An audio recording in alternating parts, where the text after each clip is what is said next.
Hi friends, I Mahesh, educator and Unacademy యాప్ని ఫ్రీగా download చేసుకోండి. డిస్ప్లే మీద కనబడుతున్న ఈ లింక్ని కింద డిస్క్రిప్షన్ బాక్స్లో ఇవ్వడం జరిగింది. ఆ లింక్ని మీరు క్లిక్ చేయడం ద్వారా మమ్మల్ని ఫాలో చేయవచ్చు. అండ్ మేము అర్థమెటిక్స్ అండ్ రీజనింగ్ నుంచి ప్రతి టాపిక్ పైన షార్ట్కట్స్తో కూడిన ట్రిక్స్ని అప్లోడ్ చేయడం జరుగుతుంది. మా ఛానల్ యొక్క అప్డేట్స్ని పొందాలనుకుంటే సబ్స్క్రైబ్ బటన్ పైన క్లిక్ చేయండి, పక్కనున్న బెల్ ఐకాన్ పైన క్లిక్ చేయండి. వెల్కమ్ టు మన విద్య. సో ఆల్రెడీ మనం 2014కు సంబంధించినటువంటి పథకాలను అన్నింటిని కూడా చర్చించడం జరిగింది. వాటి కంటిన్యూషన్ 2015 పథకాలు. అంటే మనం ఎలా అంటే 2014, 2015, 16, 17, 18 ఈ పథకాలన్నీ కూడా ఒక వరుస క్రమంలో మనం చదువుకుంటూ వెళ్ళిపోతుంటాం. సో ప్రిపరేషన్ అనేటువంటిది ఈజీగా జరగడం కోసం సో మీరు క్విక్ రివ్యూగా కూడా వీటిని ఉపయోగించుకోవచ్చు. సో ఈ 2015కు సంబంధించినటువంటి మొట్టమొదటి పథకాన్ని కనుక చూస్తే ఆహార భద్రత పథకం. సో ఆహార భద్రత పథకం అనేటువంటిది 2015 జనవరి 1వ తేదీన హుజరాబాద్ మండలంలోని చెలుపూర్ లోపల ఆర్థిక మంత్రి ఈటెల రాజేంద్ర గారి చేత ఈ పథకం ప్రారంభించబడింది. అయితే దీని యొక్క ముఖ్యమైనటువంటి ఉద్దేశం ఏంటంటే రేషన్ కార్డులు ఉన్నటువంటి కుటుంబంలోని ప్రతి ఒక్కరికి 6 కిలోల బియ్యము అందించడం అనేటువంటిది దీని యొక్క ముఖ్యమైనటువంటి ఉద్దేశం. సో జనరల్గా ఈ ఆహార భద్రత అంశాలకు సంబంధించినటువంటి వాటిలో ఎలా అనంటే మనకు ప్రతి నెల సో రేషన్ కార్డు లోపల బియ్యము, గోధుమ, చింతపండు, పసుపు, కిరోసిను, కారపొడి, ఉప్పు ఇలాంటివి అందజేస్తున్నారు. వీటి మీద కూడా కొంచెం అవగాహన పెంచుకుంటే బెటర్. ఇప్పుడు బియ్యముకు ఎంత అంటే 6 కిలోలు ఇస్తున్నారు కనుక ₹1. తర్వాత వచ్చేసి మనం చింతపండు ½ కేజీ ₹30, పసుపు 110 గ్రాములు ₹10, కిరోసిన్ మున్సిపాలిటీ లోపల 4 లీటర్లు ₹15. తర్వాత వచ్చేసి గ్యాస్ కనెక్షన్ ఉన్నటువంటి వారికి 1 లీటరు ₹15. ఇలా తర్వాత వచ్చేసి కారపొడి 1/4 కనుక చూస్తే ₹20, ఉప్పు 1 కేజీ కనుక చూస్తే ₹5, గోధుమ పిండి 1 కేజీ కనుక చూస్తే ₹16.5.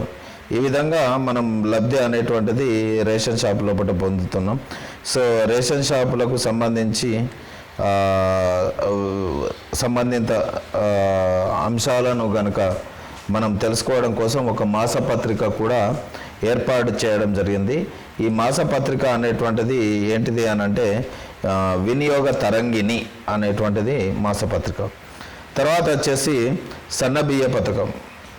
సో ఇది 2015 జనవరి 1వ తేదీనే ప్రారంభించబడింది.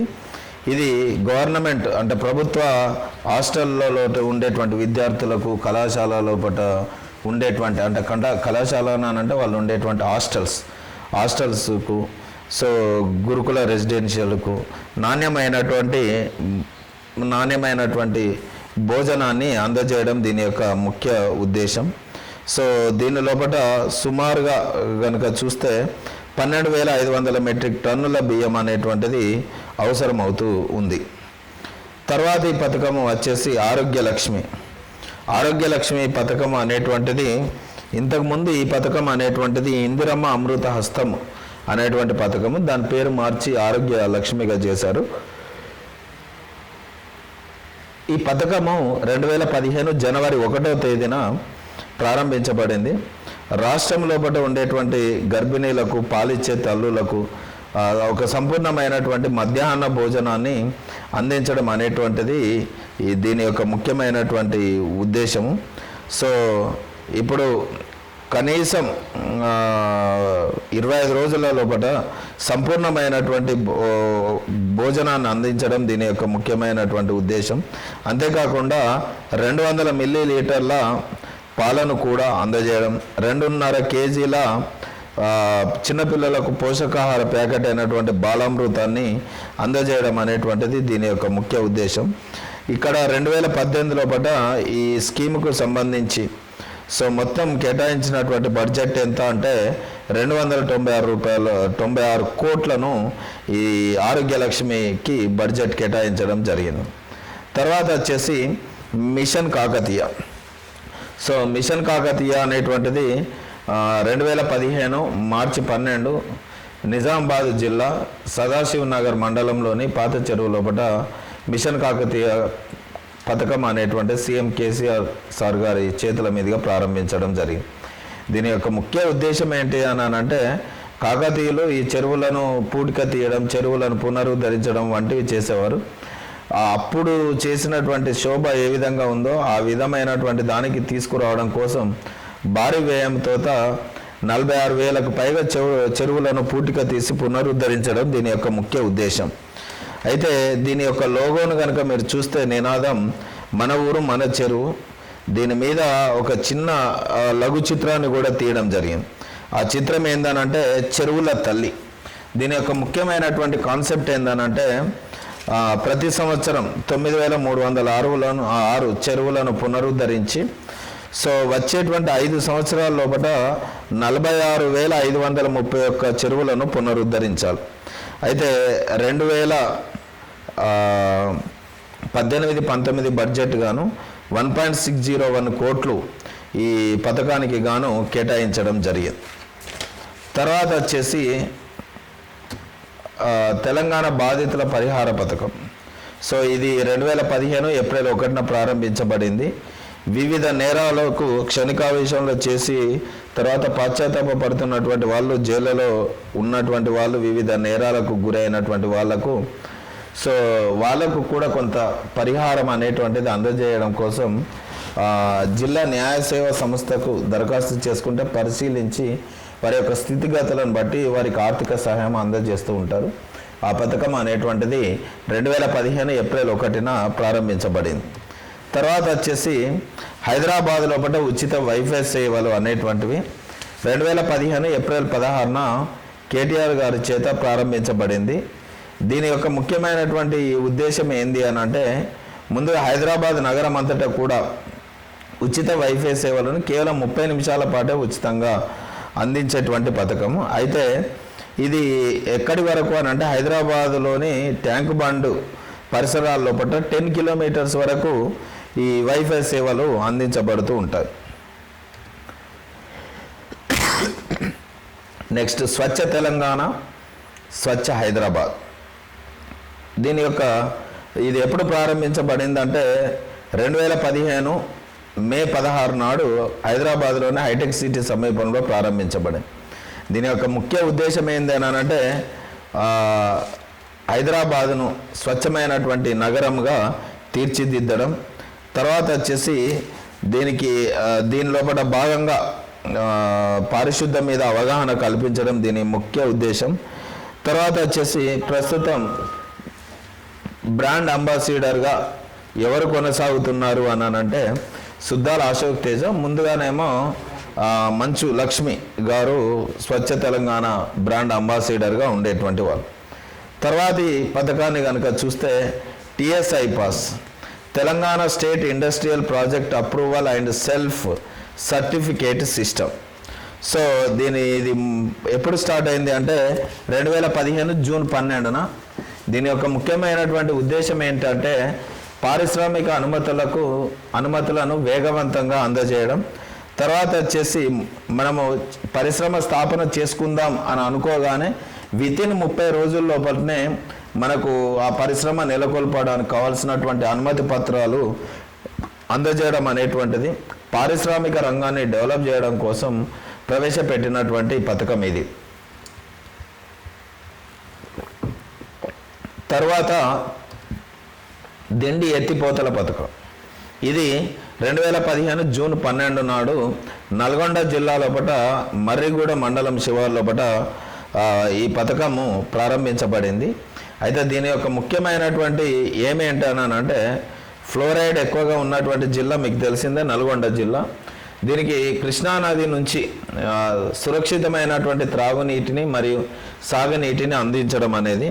ఈ మధ్యకాలంలో దీనికి సో మన యొక్క అనేకమైనటువంటి ప్రాజెక్టుల యొక్క రూపశిల్పి సలహాదారుడు కేంద్రం లోపల జల సంఘం లోపల సభ్యుడిగా పనిచేసినటువంటి నల్గొండ జిల్లాకు చెందినటువంటి ఆర్ విద్యాసాగర్ రావు గారి పేరును ఈ పథకాన్ని పెట్టడం జరిగింది. ఇప్పుడు ప్రస్తుతం దిండి ఎత్తిపోతల పథకం నూతన పేరు ఏంటి అని అంటే విద్యాసాగర్ రావు ఎత్తిపోతల పథకముగా ప్రకటించారు. తర్వాత వచ్చేసి హరితహారం 1. సో హరితహారం 1 అనేటువంటిది 2015 జూలై 3 నుంచి 7 వరకు రంగారెడ్డి జిల్లా చిలుకూరి బాలాజీ టెంపుల్ లోపల సంపెంగ మొక్కను నాటి హరితహారం 1ను ప్రారంభించడం జరిగింది. అయితే ప్రస్తుతం దేశంలో ఉండేటువంటి అడవుల యొక్క శాతం 22.4% మన తెలంగాణ రాష్ట్రంలో ఉన్నాయి. వీటిని 33% పెంచడమే దీని యొక్క ముఖ్యమైనటువంటి ఉద్దేశం. తర్వాత వచ్చేసి గ్రామ జ్యోతి కార్యక్రమం. సో ఇది 2015 ఆగస్టు 17 నుంచి 24 వరకు ఈ గ్రామ జ్యోతి కార్యక్రమాలు నిర్వహించడం జరిగింది. అయితే స్టార్టింగ్ వచ్చేసి గంగాదేవిపల్లి గీసుకొండ మండలం వరంగల్ జిల్లా. తర్వాత వచ్చేసి ఆగస్టు 24న ఎండ్ కరీంనగర్ జిల్లా చిన్న ముల్కనూరు లోపల ముగింపు అనేటువంటిది జరిగింది. దీని యొక్క ముఖ్యమైనటువంటి ఉద్దేశము ఏంటి అని అంటే గ్రామ స్వపరిపాలన మరియు గ్రామాల్లో వెనుకబాటుతనాన్ని పోగొట్టి పేదల జీవితాల లోపల వెలుగులు నింపి సమగ్ర అభివృద్ధికి బాటలు వేయడమే దీని యొక్క ముఖ్యమైనటువంటి ఉద్దేశం. సో మీకు తెలిసిందే, ఈ పథకం ప్రారంభించిన రోజు గంగాదేవిపల్లిని చూసి దాని కార్యక్రమాలు అన్నింటిని చూసి ముగ్ధుడైన కేసీఆర్ 10 కోట్ల రూపాయలను అందజేయడం అనేటువంటిది జరిగింది. తర్వాత వచ్చేసి ఇక్కడ ఇంకొక విషయాన్ని మీరు కనుక అబ్జర్వ్ చేస్తే దీని మీద కేటాయించినటువంటి అమౌంట్ ఎంత అంటే 25,000 కోట్లు దీని బడ్జెట్ వచ్చేసి. తర్వాత వచ్చేసి జనరల్గా దీని ద్వారా ఏంటంటే గ్రామ సభ్యులందరూ కలిసి ఒక గ్రామ కమిటీలుగా సుమారుగా 5 నుంచి 7 గ్రామ కమిటీలు ఏర్పడి గ్రామ అభివృద్ధి మీద ప్రణాళిక రచించుకొని గ్రామాన్ని అభివృద్ధి చేసే దిశగా ప్రయాణించడం దీని యొక్క ముఖ్యమైనటువంటి ఉద్దేశం. నెక్స్ట్ వన్ వచ్చేసి తెలంగాణ పల్లె ప్రగతి. ఇది 2015 మెదక్ జిల్లా కౌడిపల్లి లోపల మన కేటీఆర్ గారు ప్రారంభించారు ఆగస్టు 22వ తేదీ నాడు. దీని యొక్క ముఖ్యమైనటువంటి కాన్సెప్ట్ ఏంటంటే అత్యంత వెనుకబడినటువంటి 150 మండలాల లోపల 2.5 లక్షల మంది పేద వ్యవసాయదారులకు జీవనోపాధిని కల్పించడం.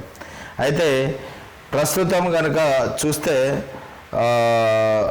వ్యయం అంటే దీనికి కేటాయించినటువంటి వ్యయం ఎంత అంటే 642 కోట్లు ఈ బడ్జెట్లో కేటాయించడము జరిగింది. ఇవి తెలంగాణ పల్లె ప్రగతికి సంబంధించినటువంటి స్కీమ్స్. తర్వాత వచ్చేసి ఇంకొకటి ఇదే సంవత్సరం లోపల కనుక చూస్తే ఈ గ్రామ పంచాయతీ 2015 అక్టోబర్ 2వ తారీఖు నాడు ప్రారంభించబడింది. ప్రస్తుతం ఇది కామారెడ్డి జిల్లా, లేకపోతే కామారెడ్డి కంటే ముందు ఇది నిజామాబాద్ జిల్లాలో ఉంది. జిల్లా దోమకొండ మండలం బీబీపేట గ్రామం లోపల ఈ పథకాన్ని ప్రారంభించింది. అయితే దీని యొక్క ముఖ్యమైనటువంటి కాన్సెప్ట్ ఏంటంటే మీ సేవా కేంద్రాల్లో లభించేటువంటి సుమారు 300 రకాలైనటువంటి పౌర సేవలను ఇక నుంచి ఈ పంచాయతీ ద్వారా చేసుకుంటూ ఉంటారు. అయితే దీని లోపల ముఖ్యంగా 60 రకాల సేవలు మనకు అందజేయబడుతుంటాయి. ఈ మధ్యకాలంలో ఉత్తమం ఈ పంచాయతీగా రికార్డుకు కేంద్ర స్థాయిలో ఎంపికైనటువంటిది నల్గొండ జిల్లాలోని చౌటుప్పల్. నెక్స్ట్ డబుల్ బెడ్రూమ్ పథకం. సో ఇది 2015 అక్టోబర్ 22వ తారీఖు నాడు సో గొల్ల బజారు, సూర్యాపేట, మెదక్ జిల్లా లోపల ఎర్రవల్లి, నర్సన్నపేట లోపల ఈ ఇండ్ల పథకం ప్రారంభించబడింది. నిరుపేదలకు 560 చదరపు అడుగుల లోపల ఇండ్లను నిర్మించి ఇవ్వడం. సో ఇప్పటికైతే గ్రామాల లోపల ఒక ఇంటి నిర్మించడానికి గవర్నమెంట్కు 5.04 లక్షలు, పట్టణాల్లో అయితే 5.30 లక్షల రూపాయల చేత ఇంటి నిర్మాణం అనేటువంటిది చేపట్టడం జరుగుతున్నది. తర్వాత వచ్చేసి మనం చూసుకోవాల్సినటువంటి దానిలోపట ఈ డబుల్ బెడ్రూమ్ పథకంలోనే జిహెచ్ఎంసి పరిధి లోపల ఎంత ఖర్చు అవుతుంది అని అంటే 7 లక్షలు ఖర్చు అవడం అనేటువంటిది జరుగుతుంది. తర్వాత వచ్చేసి ఇప్పటికీ అధికారిక లెక్కల ప్రకారం ఇప్పటి వరకు పూర్తయిన చెప్పినటువంటి దాన్ని చూస్తే 5,824 పూర్తి స్థాయి లోపల ఇండ్లు నిర్మించడం అనేటువంటిది జరిగింది. తర్వాత వచ్చేసి 2016 యొక్క స్కీమ్స్ను మనం చూద్దాం. ఈ 2016 యొక్క స్కీమ్స్ను కనుక చూస్తే చాలా ఈజీగా కనిపిస్తుంటాయి. అందులో మొట్టమొదటిది మిషన్ భగీరథ. సో 2016 జూలై 7 గజ్వెల్లోని కోమటి బండ ప్రధాని నరేంద్ర మోడీ గారి చేత ప్రారంభించబడింది. సో ఇది 2016 జూలై 7వ తారీఖు నాడే ఇది ప్రారంభించబడింది. తర్వాత వచ్చేసి దీని యొక్క ముఖ్య ఉద్దేశం ఏంటంటే రాష్ట్రం అంతటా కూడా ఇంటింటికి నల్లా ద్వారా మంచినీటిని అందజేయడం. ఈ స్కీమ్లో భాగంగానే గ్రామాల్లోనే ఒక్కొక్కరికి 100 లీటర్లు, పట్టణాల్లో ఉండేటువంటి వ్యక్తులకు 135 లీటర్లు, నగరంలో ఉండేటువంటి వ్యక్తికి 150 లీటర్లు మంచినీటిని అందజేయడం ఈ పథకం యొక్క ముఖ్య ఉద్దేశం. అయితే ఈ పథకము అనేటువంటిది 2016 మే 22 నాడు నరేంద్ర మోదీ గారు మన్ కీ బాత్ కార్యక్రమంలో కూడా దీన్ని ప్రస్తావించడం అనేటువంటిది జరిగింది. దీనికంటే ముందు 2015 జూను 8న వాటర్ గ్రిడ్ పథకము చౌటుప్పల్లో కూడా ప్రారంభించడం అనేటువంటిది జరిగింది. 2018 బడ్జెట్లో మాత్రం దీనికి కేటాయించినటువంటి అమౌంట్ ఎంత అంటే 180 కోట్లు మొత్తము మిషన్ భగీరథ కోసం కేటాయించినటువంటిది.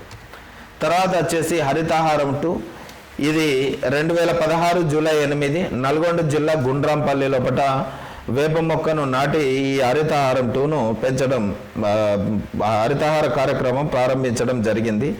ఇది హరితహారం యొక్క ముఖ్య ఉద్దేశం ఏంటంటే మన యొక్క అడవుల శాతాన్ని 33% పెంచడమే దీని యొక్క ముఖ్యమైనటువంటి ఉద్దేశం.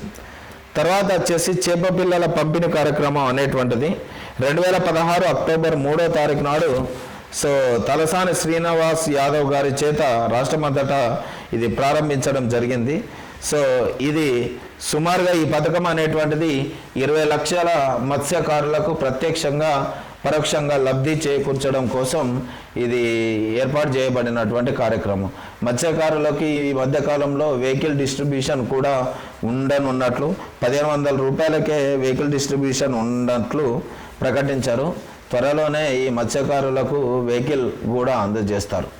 తర్వాత వచ్చేసి ఈ మధ్యకాలంలో మనం కనుక చూస్తే తెలంగాణ లోపల మన తెలంగాణ యొక్క అధికారిక చేప మీ అందరికీ తెలుసు, చెన్నాస్టయోటస్, దాన్నే కొర్రమట్ట లేదా కొర్రమీను అనే పేరుతో పిలుస్తాం. అయితే తెలంగాణ ప్రభుత్వం మొన్నటి మార్చి లోపల 2018 మార్చి లోపల తెలంగాణ లోపల మొట్టమొదటి కొర్రమీను చేపల పునరుత్పత్తి కేంద్రాన్ని ఖమ్మం జిల్లా వైరా దగ్గర ఇది ప్రారంభించడం అనేటువంటిది జరిగింది. తర్వాత పార్థివ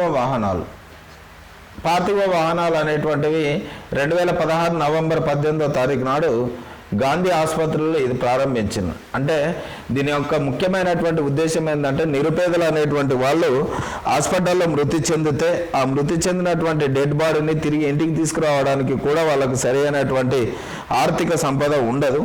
అందుకని అలాంటి వాళ్ళ యొక్క పరిస్థితులను ఆలోచన చేసి సో గవర్నమెంటే పార్థివ వాహనాలను ఏర్పాటు చేసి దాని ద్వారా గ్రామానికి ఆ వ్యక్తి యొక్క చనిపోయినటువంటి వ్యక్తి యొక్క గ్రామానికి తరలించడానికి ప్రారంభించబడినటువంటి వాహనాలే పార్థివ వాహనాలు.